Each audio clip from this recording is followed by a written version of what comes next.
Hello everyone. आज हम करने जा रहे हैं हमारे जनरल अवेयरनेस सीरीज के पार्ट 4 को। और ये सीरीज आपके एंट्रेंस एग्जाम जैसे कि सीयू सेट आईबीयू सेट के लिए बहुत ही ज्यादा इंपॉर्टेंट होगी। तो चलिए वीडियो को स्टार्ट करते हैं। फर्स्ट क्वेश्चन दे रखा है आपको।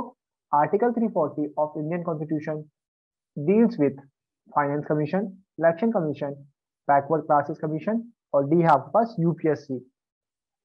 तो आपको करेक्ट आंसर बताना है। तो जो आर्टिकल 340 है वो डील करती है आपकी बैकवर्ड क्लास कमीशन से। सो ऑप्शन नंबर सी जो आपका बिल्कुल करेक्ट आंसर है। नेक्स्ट नेक्स्ट क्वेश्चन है हमारे पास। Who was the member of Rajya Sabha when first appointed as the prime minister of India.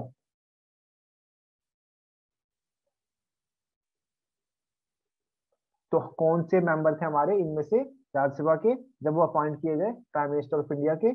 A option है लाल बहादुर शास्त्री, बी ऑप्शन है आपके पास इंदिरा गांधी, सी है आपके पास मोरारजी देसाई और डी ऑप्शन है चरण Singh.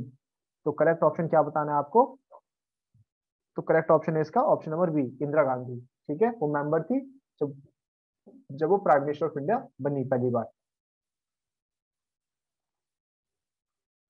What is zero hour. अब जीरो आवर होता क्या है। तो ए ऑप्शन दे रखा है आपको when the proposal of opposition are considered, B है आपके पास when matters of utmost importance are raised, C option है interval between the morning and the afternoon session और डी ऑप्शन है when a money will infuse in the Lok Sabha. तो correct answer क्या है आपका option number B when matters of utmost importance are raised।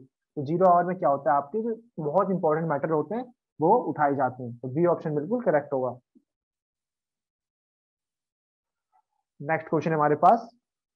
Who was the first speaker of Lok Sabha. तो आपको बताना है कि फर्स्ट स्पीकर ऑफ लोकसभा कौन है। ठीक है,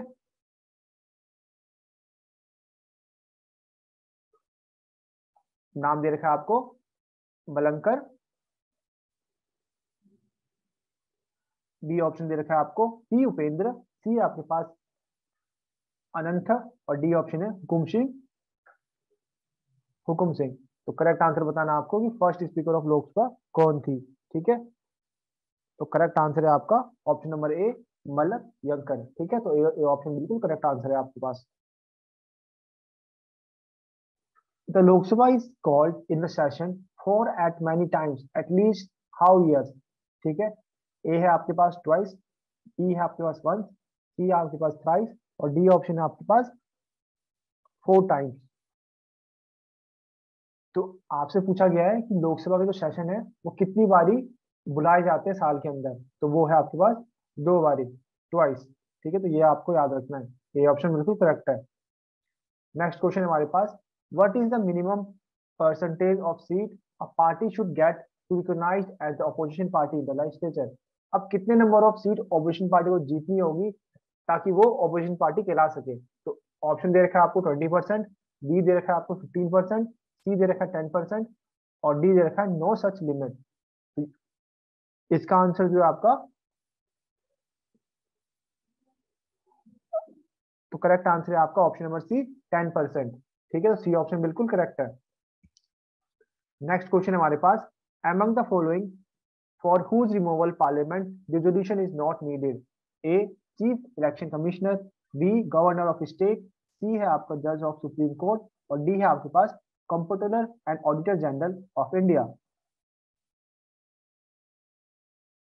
तो करेक्ट आंसर है आपका इसका option number B governor of state.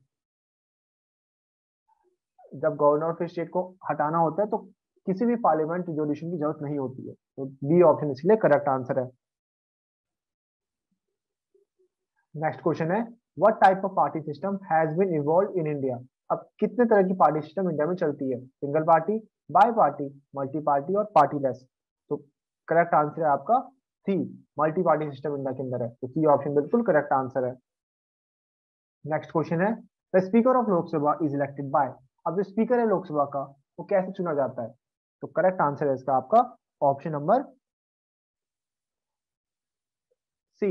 C option आपको बिल्कुल करेक्ट आंसर है। All the member of Lok Sabha चुनती है हमारे स्पीकर ऑफ लोकसभा को। ठीक है, तो नेक्स्ट क्वेश्चन हमारे पास।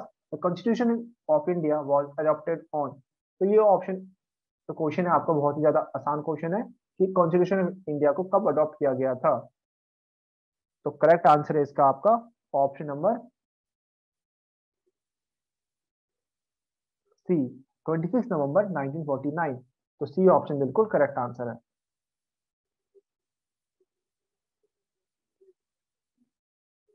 नेक्स्ट क्वेश्चन हमारे पास, a money bill passed by the Lok Sabha has to be passed और return by the Rajya Sabha within. अब जो मनी बिल पास होती है लोकसभा के द्वारा, वो राज्यसभा को कितने दिनों के अंदर रिटर्न करना होता है? तो ऑप्शन दे रखा है आपके पास 14 डेज, 21 डेज, 1 मंथ और 3 मंथ। तो करेक्ट आंसर है आपका ऑप्शन नंबर ए, 14 डेज के अंदर उन्हें वापस लौटाना होता है। नेक्स्ट क्वेश्चन है, what is the minimum age for the election appointment as a member of Rajya Sabha? अगर राज्यसभा का मेंबर बनना है आपको, तो मिनिमम एज आपकी कितनी होनी चाहिए? ए ऑप्शन है 35 ईयर्स, बी ऑप्शन है 30 ईयर्स, सी ऑप्शन है 25 ईयर्स और डी ऑप्शन है आपके पास 40 ईयर्स। तो करेक्ट आंसर क्या है आपका? ऑप्शन नंबर बी, आपकी एज 30 ईयर्स होनी चाहिए मिनिमम। ठीक है, तो बी ऑप्शन बिल्कुल करेक्ट है। नेक्स्ट क्वेश्चन है हमारे पास, how many times can President of India return no money bill passed by Parliament? तो ऑप्शन है आपके पास ट्वाइस, वंस, थ्राइस और नेवर। तो करेक्ट ऑप्शन है आपके पास ऑप्शन नंबर बी। ठीक है, एक बार ही वो रिटर्न कर सकते हैं नॉन मनी बिल को। ठीक है, तो एक ही ऑप्शन करेक्ट है, वंस। तो बी ऑप्शन करेक्ट होगा इसके लिए। नेक्स्ट क्वेश्चन दे रखा है हमारे पास, the term of Lok Sabha speaker. अब जो लोकसभा स्पीकर की टर्म है वो कितनी होती है? Can not be extended, can be extended for another full term of 5 years, C option है can be extended for an unlimited period और डी ऑप्शन है आपके पास can be extended by 1 year at a time. तो correct answer है आपका option number D, can be extended by 1 year at a time. तो वो एक साल तक ही हम उसे एक्सटेंड कर सकते हैं, जैसे टर्म उनकी 5 ईयर की होती है, तो एक साल आगे तक ही हम एक्सटेंड कर सकते हैं। तो डी ऑप्शन करेक्ट होगा। नेक्स्ट क्वेश्चन हमारे पास, which part of the constitution contains fundamental rights? अब कौन से पार्ट के अंदर फंडामेंटल राइट के बारे में बताया गया है? Part second, part fourth, part third और पार्ट फिफ्थ। तो करेक्ट आंसर क्या होगा इसका आपका? Option number B, part second के अंदर बताया गया आपका फंडामेंटल राइट्स के बारे में। तो ये बात आपको याद रखनी है। ठीक है, तो बी ऑप्शन बिल्कुल करेक्ट होगा, part third. Who is considered to be guardian of purse the FHP? A parliament, B आपका CAG comptroller and auditor general of India, C आपके पास पब्लिक अकाउंट्स कमेटी और डी आपके पास द प्रेसिडेंट। तो इसका करेक्ट आंसर है आपका option number B, CAG comptroller and auditor general of India. Next question है, all money received by or on behalf of government of India are credited to the consolidated fund of India, the public account of India, the contingency fund of India और B option दे रखा है आपके पास either ए और B. तो correct answer बताना है आपको। तो इसका करेक्ट आंसर है आपका ऑप्शन नंबर डी, कि आपका फर्स्ट ऑप्शन भी सही है और बी ऑप्शन भी सही है, the consolidated fund of India, और सेकंड आपका the public account of India. यहाँ पे आपके सारे मनी जो है ट्रांसफर किया जाता है गवर्नमेंट ऑफ इंडिया की तरफ से। ठीक है, नेक्स्ट क्वेश्चन है, a joint sitting may be called first on in case of national emergency, enable in hurry constitutional amendment to the past, और second option है when taxes approved by houses are rejected। तो आपको बताना है इनमें से कौन सा ऑप्शन बिल्कुल सही है। ठीक है, तो करेक्ट आंसर है इसका आपका option number D, none of the above. इनमें से कोई सा ऑप्शन भी सही नहीं है, तो D option none of the above correct answer होगा इस क्वेश्चन का। नेक्स्ट क्वेश्चन हमारे पास, among the question allowed by the which one is regarded as the most important, unstarted, supplementary, started और short notice? तो करेक्ट आंसर है आपका option number D, short notice. ठीक है, तो डी ऑप्शन बिल्कुल करेक्ट है। तो ये हमारी आज की वीडियो खत्म होती है।